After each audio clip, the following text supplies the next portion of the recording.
Welcome back. Housing affordability front and center for the White House this week, with proposals of a 50-year mortgage, followed by the idea of a portable mortgage. This follows a report showing the typical age of first-time buyers. A home buyer is now at an all-time high of 40 years old. That's up from 29 years old in 1981, and their share of the market is now at a record low, 21%.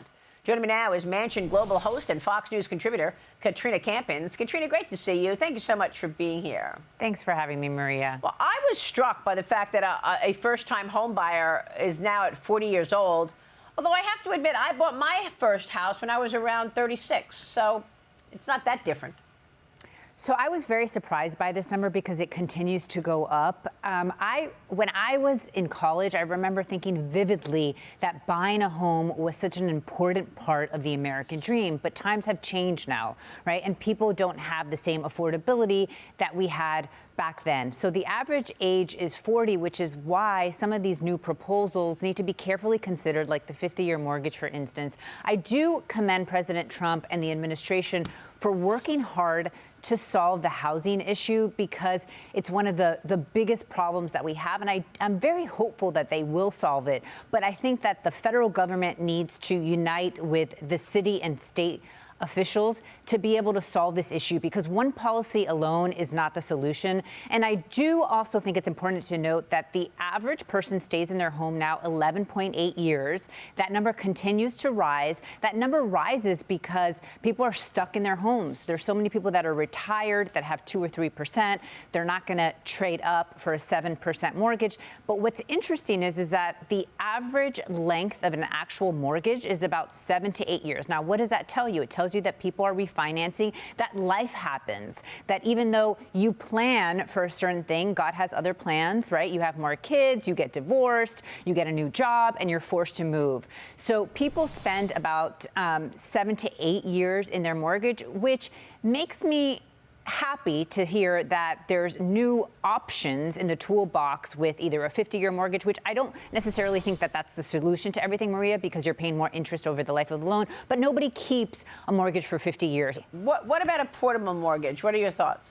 I really love this idea. I think that being able to take your mortgage with you is a great idea.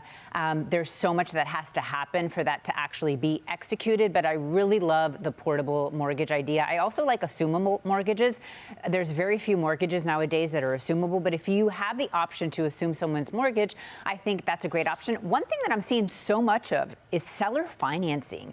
I have, since Mamdani got elected, there was a frenzy not only from New York, but also from locals deciding that they're going to buy in Florida because they don't want the competition of the New Yorkers coming in. And 50% of the deals that I have right now under contract have seller financing, which is really interesting. That number has never been as high. And the sellers are willing to do it because the term is normally about 12 months, 24 months, and they're getting a good interest rate. Well, you mentioned New York. I mean, there is a new report showing 2 million people have left New York over the past decade, costing the state $500 billion in resident income. New Jersey as well. They've lost 500,000 people and lost $170 billion as a result. Florida and Texas are the big beneficiaries. So what are you seeing in terms of the expectations once Mamdani gets in place next year on January 1 in terms of people leaving New York, and where are they going?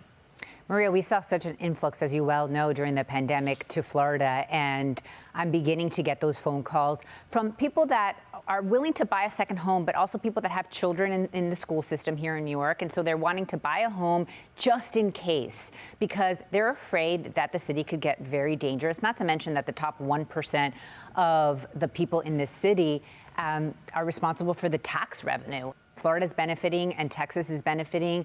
And one other thing that's attracting people to Florida right now, Maria, is that, our governor is discussing removing property taxes for people who have homestead. And we also have the CFO going in to these counties and outlining all the wasteful spending that they're doing and just showing how much is being wasted. And the reason we have so much money in Florida is because of the New Yorkers. And that's why we're able to potentially remove property taxes.